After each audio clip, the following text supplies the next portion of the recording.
دیوید جونز نماینده مجلس عوام انگلستان و وزیر سابق ولز و برگزیت. حقیقت این است که تلاش‌ها برای سانسور شورای ملی مقاومت ایران و انکار حمایت برای شورا بیشک نشان می‌دهد که آنها از حقیقت می‌ترسند. حقیقت این است که هر روز ایرانیان در داخل ایران زندگیشان را به خطر می‌اندازند تا پیام امید خانم رجوی را در ایران اشاعه بدهند.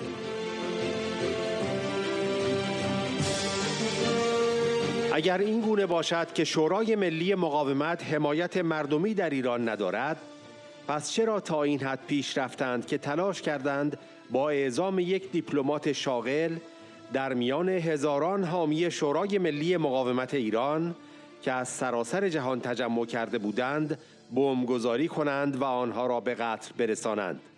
چرا این کار را می کنند؟ رژیم و کسانی که از بازگرداندن سلطنت شاه حمایت می کنند همگی می دانند که شورای ملی مقاومت ایران به واقع صدای دمکراتیک مردم ایران است.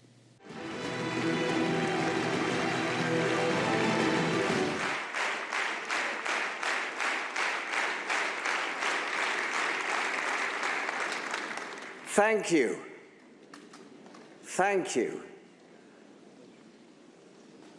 Madam President-elect, Madam Rajvi, dear friends, residents of Ashraf 3, may I say how delighted I am. Indeed, I think that's an understatement to be here with you today. I'm very pleased, I'm very honored to be among so many friends. And can I say that in the 4 years since I last visited Ashraf 3, your city has changed beyond recognition. It is a place that you should be thoroughly proud of. It's a place that is truly home until such time as you return to your real home in Iran.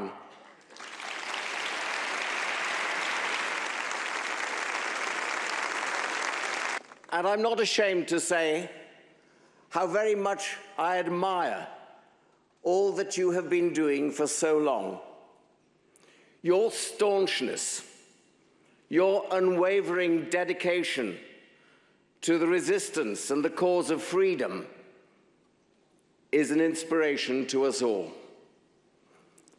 The Tehran regime's oppression of the people of Iran cannot be tolerated, must not be tolerated, and will not be tolerated. It is brave people such as you, under the leadership of Madam Rajvi, who are leading the way to the restoration of freedom in Iran and a better future for all the people of Iran.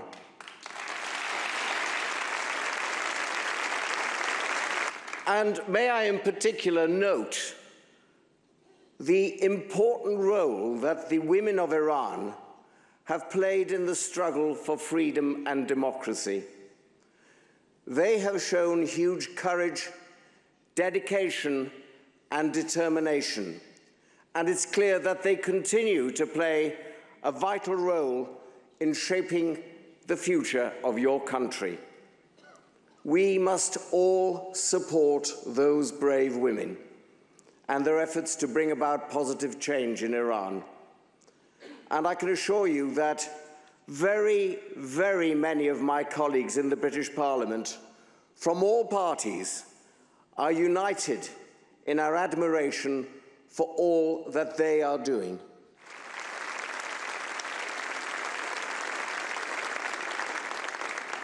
And that leading role of women in Iran is inspired by the leadership of Madam Rajvi as the president of the democratic opposition movement, the NCRI, and reflects over 40 years of struggle by tens of thousands of female members of the PMOI who have rallied to the cause of the resistance movement.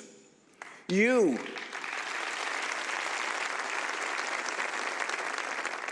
here today are continuing that struggle. You're carrying the torch passed by thousands of your compatriots, family and friends, many of whom suffered years of privation in prisons and were tortured in Iran, and some of them indeed lost their lives in the cause of freedom. I have just visited the very inspiring museum that you have created here, and I think that anyone who visits that will see the true extent of the struggle of the people of Iran, not least the women of Iran.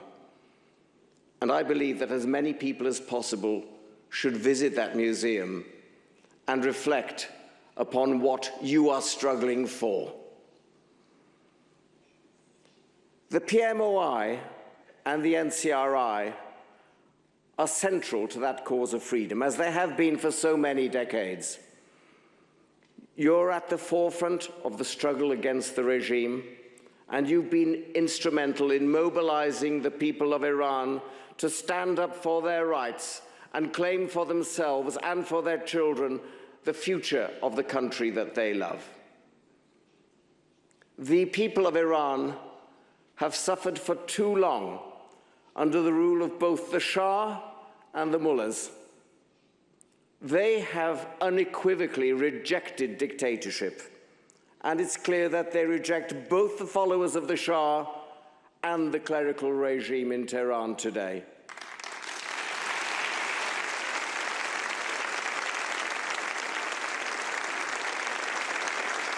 Because the names of both the Shah and the Ayatollahs are synonymous with oppression and totalitarianism.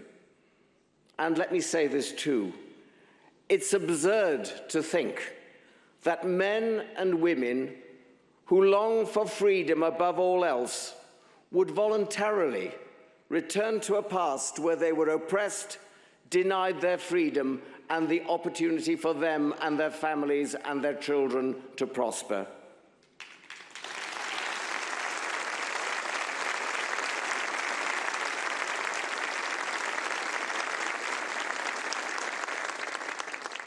And I believe that we in the Western nations have a positive duty to support the people of Iran in their quest for a better future and support them in their continuing fight against oppression.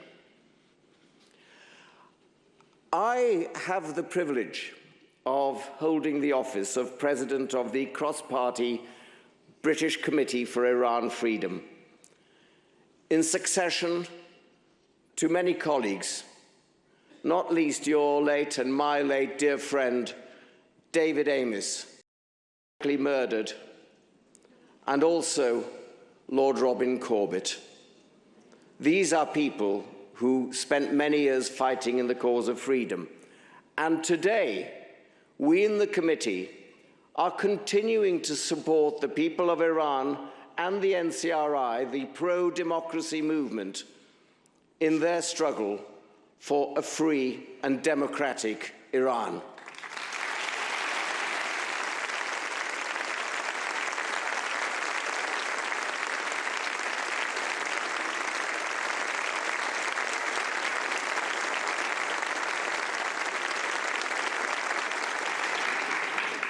And what is our reward for that?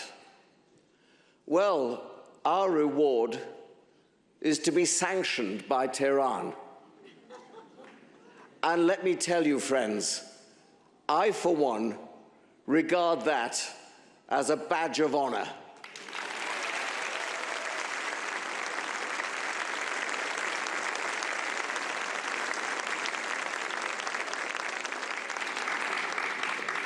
And we know that there have been attempts by those lobbying on behalf of the regime and supporters of the late Shah to impede the efforts of the NCRI and to prevent the information of the international community about the crimes of the regime and the support that is growing daily for the revolution in Iran and for the democratic alternative that the NCRI has put forward for the future of Iran. They claim that the NCRI, they claim that Madam Rejvi have no support. But if that is so, why are they afraid of holding free and fair elections in Iran so that the people of Iran can decide for themselves who should lead their country?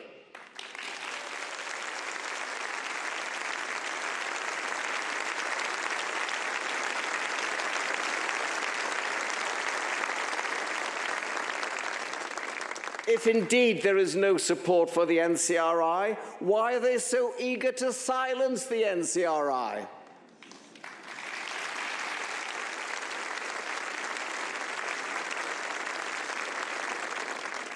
Why are they so keen to silence you, Madam Rejvi?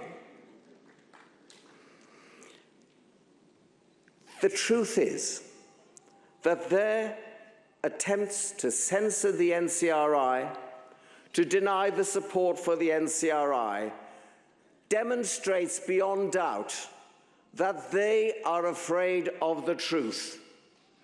And the truth is that ordinary Iranians every day are risking their lives inside Iran to spread Madam Rejvi's message of hope and a better future.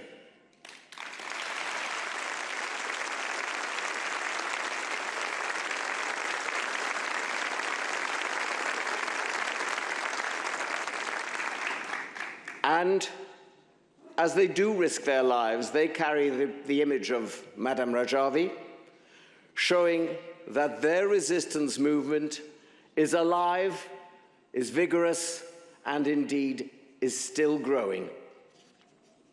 And if the NCRI has no popular support in Iran, why do they go to the extent of causing an international outrage by sending an accredited Iranian diplomat to murder NCRI supporters from across the world gathering in Paris? Why do they do that?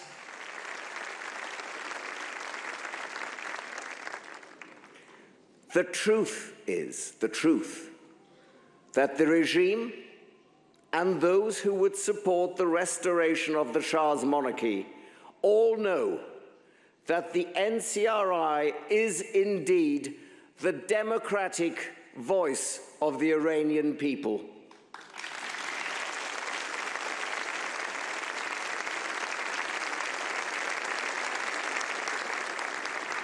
They know, they in the regime know, that in truly free and fair elections, the 10-point democratic platform of Madam Rejvi will triumph.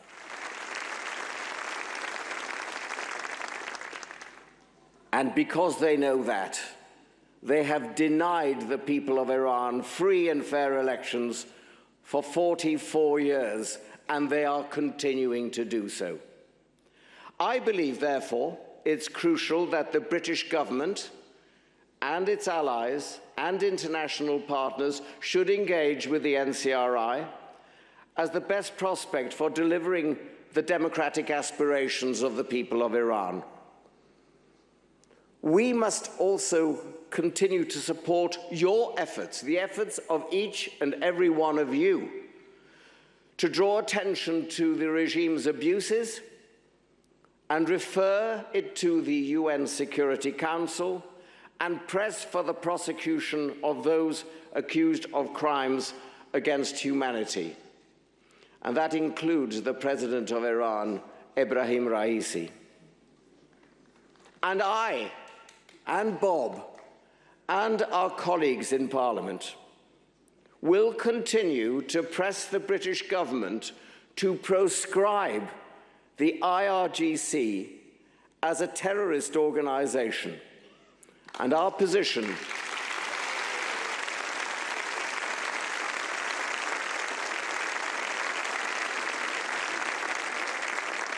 and our position has strong support across both the House of Commons and the House of Lords.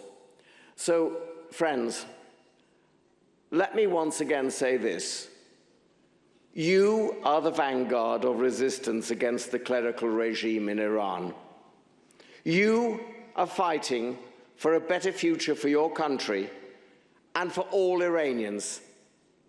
I believe that the international community must recognize your efforts, support your cause, and help the people of Iran determine their own destiny, their own free, democratic destiny.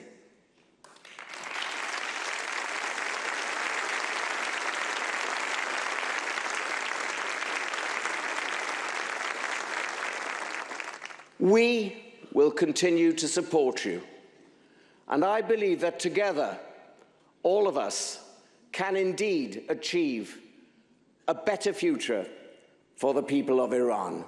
Thank you very much.